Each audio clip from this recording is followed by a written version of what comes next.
I thought my neighbor was just quiet until he started whispering my name through the wall, until the empty house next door returned my packages, until I realized the man beside me wasn't watching my routine.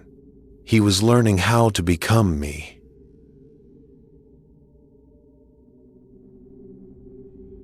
I moved to Flagstaff, Arizona, because I needed quiet and because I needed to disappear without actually going anywhere. The kind of town where people don't ask why you're starting over if you keep your head down and shovel your sidewalk when it snows. After my divorce, silence became something I craved the way other people crave noise. And Flagstaff had that high-altitude hush at night, the kind that makes even your own breathing feel intrusive. I rented the cheapest apartment I could find near North LaRue Street, a narrow, older building split into units that shared thin walls and history you could feel but never quite see. The listing called it charming, which I learned is code for creaky floors, pipes that complain like old men, and walls that carry sound a little too well. Still, it was all I needed. One bedroom, one window, facing a stand of ponderosa pines, and a neighbor on the other side of my bedroom wall, who, according to the landlord, kept to himself. That detail mattered more to me than it should have. My name is Daniel Mercer, and at the time, I hadn't heard anyone say my name out loud in weeks. That was the point. I worked remotely for an insurance company out of Phoenix, analyzing claims all day, staring at photos of damage and loss, learning to read truth from lies in still images. At night, I cooked simple meals, read until my eyes burned, and slept with a fan on low to drown out the building's noises. The first night I heard my name, I thought I was dreaming. I was half asleep, drifting in that shallow space where thoughts blur into sound, when I heard it, soft and deliberate, right through the wall at the head of my bed. Daniel. It wasn't loud. It wasn't aggressive. It sounded almost careful, like someone testing how a word felt in their mouth. I sat up, heart stuttering, waiting for it to repeat. It didn't. The wall was quiet again, the fan humming, the distant sound of a train horn miles away. I told myself it was a hypnagogic hallucination, the brain misfiring as it shuts down, something I'd read about during one of my late-night spirals. I went back to sleep. The second time, I was fully awake. It was a week later, just after midnight, and I was lying in bed scrolling through my phone, half listening to a podcast about missing persons. The episode ended, silence filled the room. And that's when I heard it again, closer somehow, pressed flat against the drywall. Daniel. Same tone, same careful softness. I froze, phone slipping from my hand onto the mattress. I held my breath and waited. Nothing. I pressed my ear to the wall. I could hear faint movement from the other apartment, maybe a chair shifting, maybe just the building settling. I told myself my neighbor was on the phone. I told myself he knew someone named Daniel.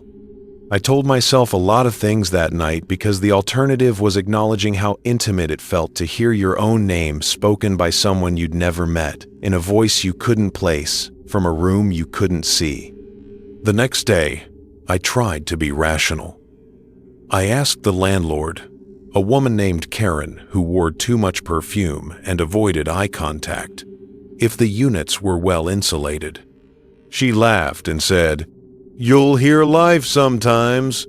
Old buildings breathe." I asked her about my neighbor. She shrugged. "Quiet guy. Been there longer than anyone. Pays on time." I asked his name.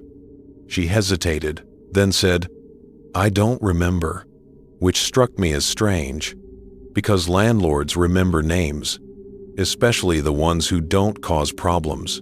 That night, I turned the fan off. I lay in the dark, listening to the building breathe. Hours passed. Just when I started to feel ridiculous, I heard it again. Slower this time. Stretched out, like it was being examined. Dan, I yell. My chest tightened so hard it hurt. I whispered back without thinking, "What?" The word barely left my mouth, but the silence that followed felt charged, like the air before a storm. Then, from the other side of the wall, I heard something new, a faint dragging sound, as if fingers were being pulled slowly across textured paint, stopping exactly where my head rested. I didn't sleep that night. Over the next few days, I started noticing things I hadn't before, how the noises from the neighboring unit seemed to sync with my schedule, how when I showered, the water pressure in my bathroom dipped for just a second, like someone else had turned on a tap at the same time, how when I cooked dinner, I could smell the exact same spices bleeding through the wall even when I changed what I was making. I told myself it was coincidence that old buildings shared smells and sounds the way they shared walls. Still, I started wearing headphones at night, turning the volume up just enough to drown everything out. It worked until it didn't. One night, sometime around 3 a.m, the whisper cut clean through my music, perfectly timed between songs, perfectly clear. "Daniel, are you listening?" I ripped the headphones off, adrenaline flooding my system. "Stop," I said, louder this time. "Just stop." There was a pause, then a soft, almost amused exhale through the wall. "I am listening," the voice replied. That was the moment something inside me shifted from fear to something worse. Recognition. Because the voice sounded like mine. Not exactly, but close enough that my brain kept trying to map it onto my own memory. Same cadence, same slight rasp on the consonants. I didn't call the police. I didn't tell anyone. I started documenting instead, writing down dates and times, recording audio on my phone, pressing it against the wall, and hoping to catch something I could explain away later. The recordings captured nothing but static and the faint hum of electricity, but the whispers continued. Always when I was alone, always when the building was quiet.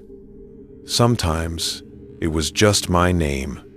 Sometimes it was fragments of sentences that felt uncomfortably familiar. You lock the door twice. You don't like mirrors at night. You still think about the lake. That last one made me physically ill. No one in Flagstaff knew about the lake, about the night years ago when my younger brother drowned, and I stood on the shore frozen, unable to move, unable to scream, unable to do anything but listen to the water close over him. I hadn't said his name out loud since the funeral. I confronted the wall then, palm flat against it, voice shaking. "Who are you?"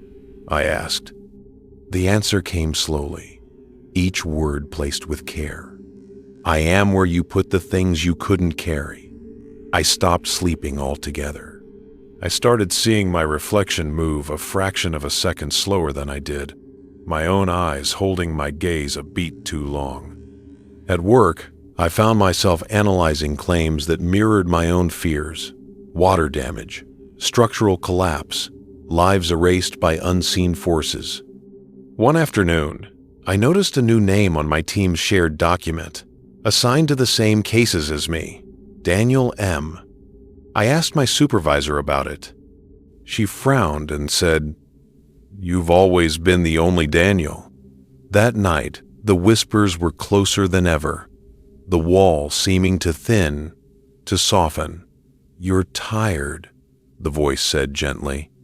"You don't have to hold it anymore." I felt something press against the wall, not fingers this time, but the impression of a face, features distorting the paint, nose and mouth pushing through like something trying to remember how to be solid. I backed away until I hit the opposite wall. "You can't be real," I whispered. The face smiled. My smile. "Neither were the promises you made," it said. The next morning, I woke up on the floor, my bed pushed away from the wall, my phone shattered beside me. There were scratches on the drywall where my head had been, long and deep, as if made from the inside. I packed a bag and left that day. Didn't even tell the landlord. Just drove south until the trees thinned and the air warmed. I thought distance would help. I thought leaving would end it. It didn't. Wherever I went, hotel rooms, sublets, even my sister's guest room months later, I would sometimes hear it, faint but unmistakable, my name spoken softly from places walls shouldn't carry sound. I started answering less. I started listening more. Because sometimes, late at night, when everything else is quiet, I swear I can hear someone on the other side of the wall breathing in sync with me, waiting for me to remember why I put him there in the first place, waiting for me to admit that the voice never came from my neighbor's apartment at all, but from the space I built inside myself, the night I stood by the lake and chose silence over a scream. And now, wherever I go, that silence knows my name.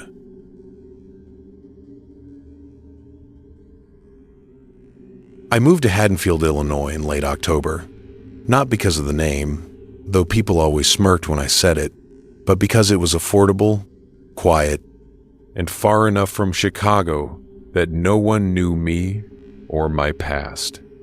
After my mother died, the house I grew up in felt too loud with memories, and I needed somewhere smaller, somewhere that wouldn't echo her voice back at me when I walked through empty rooms. The place I rented sat on a narrow street lined with maples that dropped their leaves all at once, the kind of street where porch lights came on early and people waved without stopping. The house next door, number 417, stood out immediately. It was older than the rest, its paint peeling in long curls, windows dark even at dusk, yard choked with weeds that had gone to seed years ago. The realtor told me it had been vacant for a while, which I later learned was her way of avoiding a number. The first night I slept there, I dreamed of doors opening and closing down a hallway I couldn't see. The sound so real it woke me, heart racing, only to find my house silent and the street outside still. The first package went missing 3 days later. It was just a book, nothing important, but when I checked the tracking, it said, "Delivered." I searched my porch, the bushes, even my mailbox. Nothing. I chalked it up to a mistake and went to work. When I came home that evening, the package sat neatly on my doormat, dry despite the rain that had fallen all afternoon, the tape sliced open and resealed with care. Inside, the book was there, but it had been turned to a page I hadn't marked, a paragraph lightly underlined in pencil. It was about houses holding on to the people who lived in them, about rooms remembering footsteps long after they stopped. I laughed it off, told myself it was a prank, maybe a bored neighbor trying to be clever. I started paying more attention after that. I noticed that the porch light at 417 flickered on some nights, just for a second, then died again. I noticed footprints in the dirt along the side of the house, fresh after rain, leading nowhere. When another package went missing, a set of kitchen towels, this time I felt a prickle of unease. But again, it returned, placed gently against my door, the plastic wrapping gone, the towels folded and smelling faintly of something old and clean, like a closed attic. I decided to introduce myself to the neighbors on my other side, an older couple who had lived there for decades. When I asked about 417, the woman's smile faltered. "That place?" she said. "No one's lived there since the Kellers." I asked when that was. She exchanged a look with her husband. "Long time," he said. "Before you moved in." I pressed, but they changed the subject. Asked about my job, my plans for Thanksgiving. That night, I woke to the sound of my front door opening. I lay frozen in bed, listening as footsteps crossed my living room, slow and deliberate. I reached for my phone, ready to call 911, when I heard my name spoken softly. Not shouted, not whispered, just said, like someone checking a list. "Evan." I sat up, every nerve screaming, and the sound stopped. When I checked the door, it was locked, deadbolt intact, no sign anyone had been there. On my kitchen table sat a mug I didn't own, still warm, a ring of condensation spreading beneath it. I didn't sleep after that. I started keeping my porch light on all night, started locking my bedroom door, started watching the house next door from my window like it might blink if I looked away.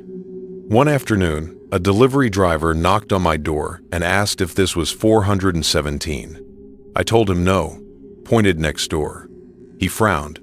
"GPS sent me here," he said. "Happens a lot." I watched him walk up the cracked steps of the empty house and knock. No answer. He left the package on the porch anyway. That night it was gone. The next morning, it sat on my porch, unopened, a sticky note on top that read in neat handwriting, "Wrong door." I confronted the house then. I stood at the edge of my yard and called out, feeling foolish and terrified all at once. "I know someone's there," I said. "I just want to understand." The front door creaked open a few inches, enough to spill darkness onto the porch. I didn't go inside. I went back to my house and locked the door and told myself I'd imagined it. That stress was warping my senses. That grief did strange things to the mind. But the signs kept coming.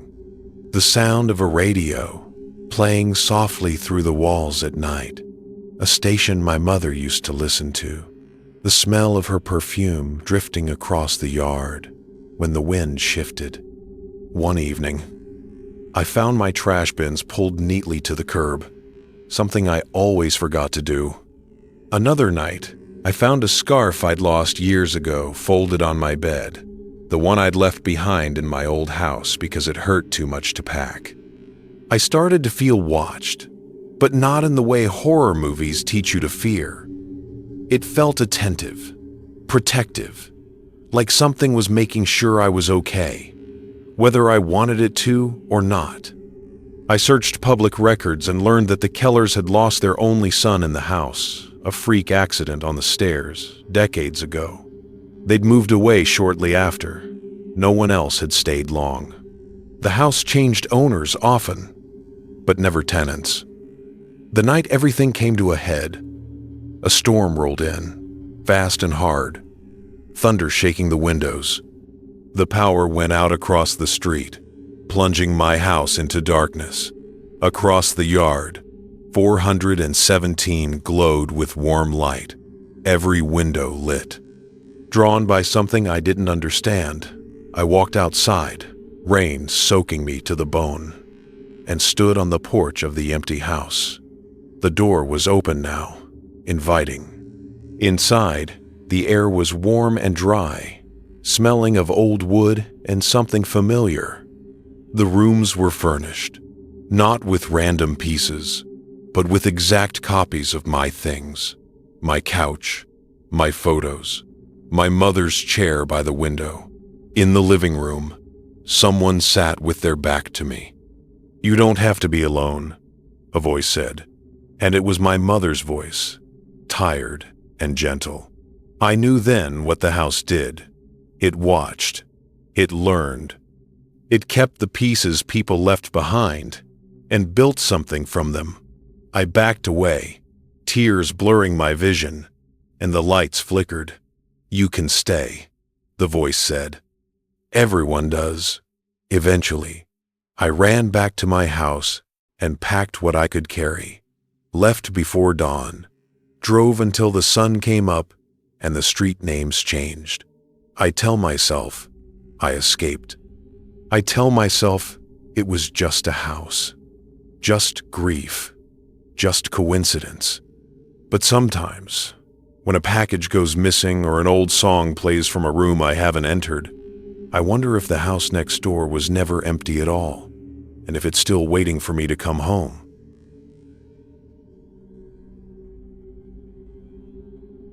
I noticed the pattern on a Tuesday morning in Boulder, Colorado, the kind of clear, cold morning where the mountains look close enough to touch and routines feel like anchors. I'd moved into the duplex on Arapahoe Avenue 3 months earlier to rebuild mine. After my fiancée left quietly, efficiently, like removing a load-bearing wall I didn't know existed. I needed days that made sense, hours that stacked neatly on top of each other. I woke at 6:10 a.m., brewed coffee strong enough to burn my tongue, ate the same bowl of oatmeal with honey, and jogged the same loop through the neighborhood before the sun cleared the flatirons. Predictability wasn't boring to me. It was a promise. My neighbor in the adjoining unit, a man I barely saw, seemed to keep to himself. I knew his car, a gray Subaru, with a cracked taillight, and that he smoked occasionally on the back steps late at night. We exchanged one wave, once, across the shared driveway. That was it. The morning I noticed him copying me, I had just stepped outside, stretching my calves, when his front door opened at the exact same second. He wore running shoes. He carried a water bottle. He locked his door with the same quick twist and tug I used. I smiled, assuming coincidence, and started my jog. Footsteps fell in behind me, matching my pace, close enough that I could hear his breathing. At the first corner, I turned left. He turned left. At the stop sign, I slowed. He slowed. It was subtle, easy to ignore, and I would have, if he hadn't stopped when I stopped to retie my shoe, standing there patiently, eyes on the pavement, waiting for me to finish. "Morning," I said, testing the moment. He looked up, startled, like he'd forgotten I existed. "Morning," he replied, his voice thin, polite. I ran on, uneasy but unconcerned. Boulder is full of runners. Patterns overlap. The second day, it happened again. Same timing, same steps, same pauses. The third day, I changed things. I left 5 minutes early, skipped coffee, turned right instead of left. His door opened with mine. He turned right with me. He didn't look at me this time.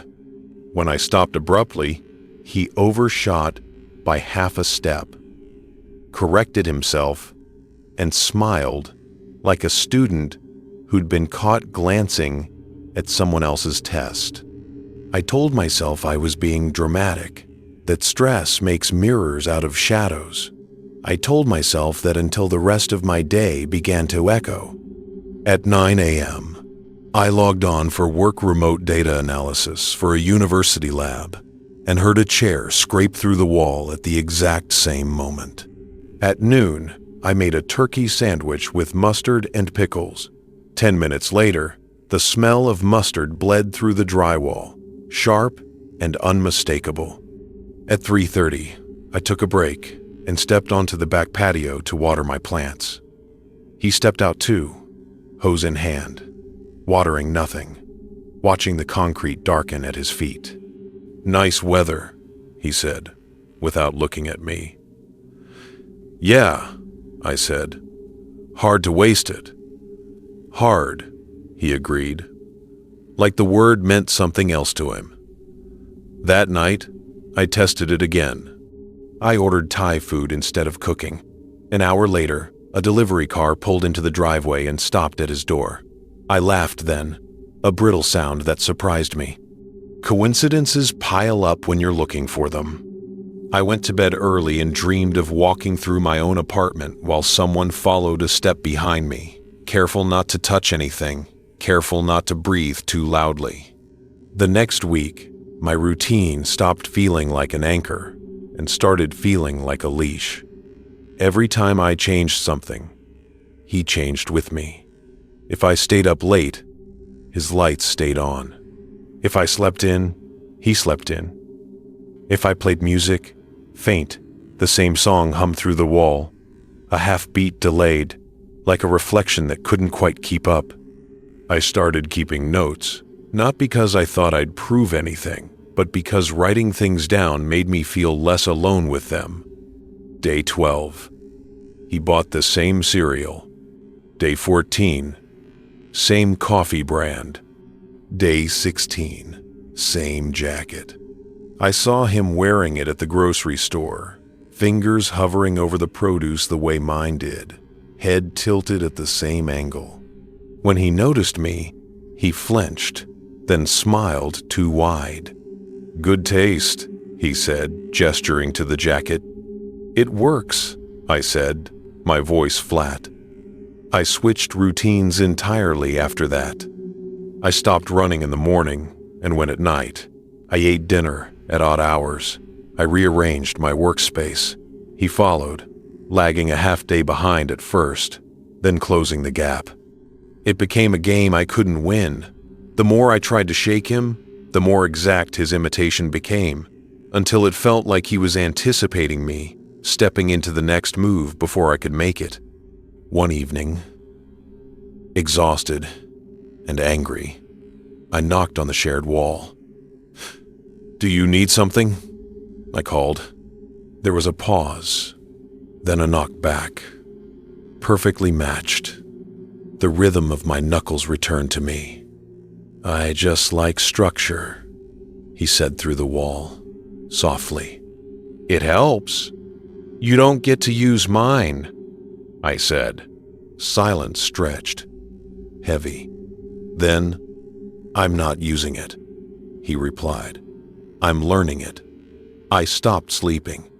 I started catching my reflection in windows and thinking it had moved before I did.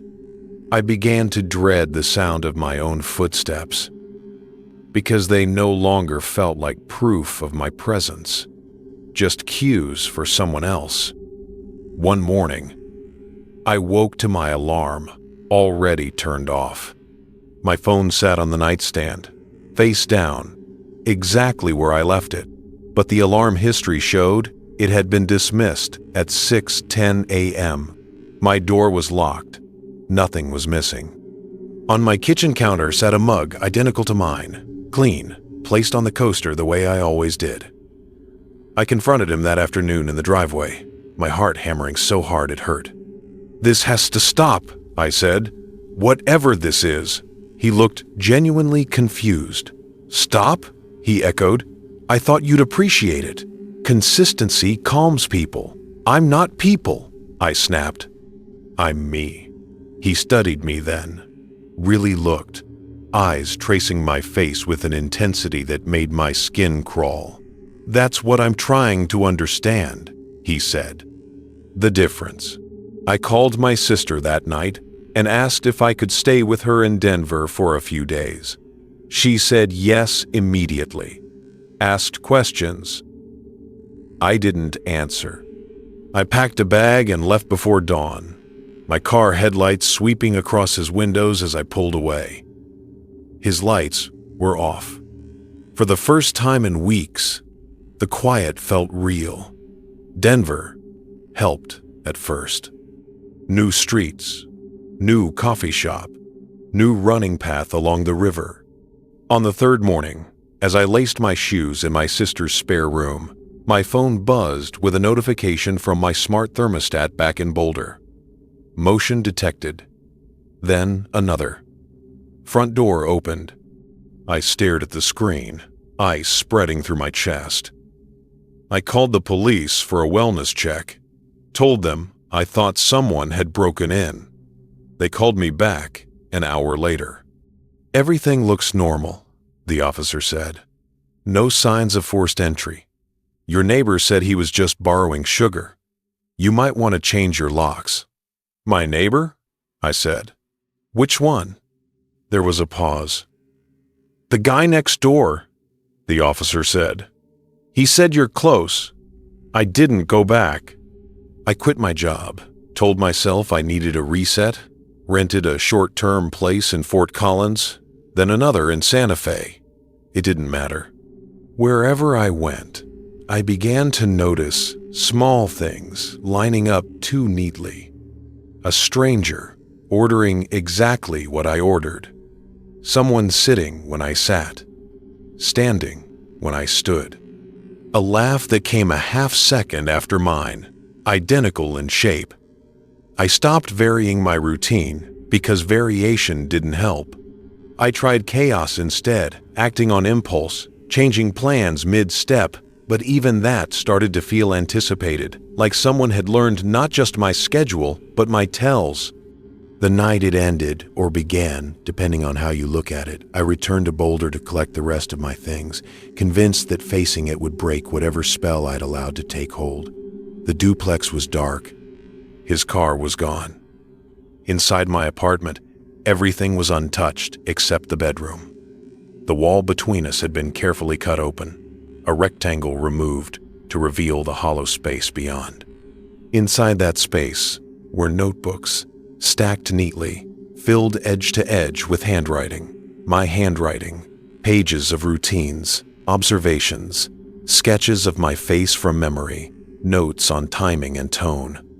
On the last page, written carefully, was a sentence. "If I do it exactly right, will I still be alone?" I felt something settle in me then, a terrible clarity. I'd mistaken imitation for pursuit, fear for threat. I'd never considered that I was being studied not to be replaced, but to be shared. I patched the wall, moved out for good, tried to build a life that wasn't so easy to trace. It helps, sometimes. But even now, when I wake at 6:10 a.m., without an alarm, when my coffee tastes just right, when my steps fall into a rhythm I didn't plan, I catch myself slowing down, listening, wondering if somewhere nearby, someone is smiling, relieved, because the routine finally makes sense again.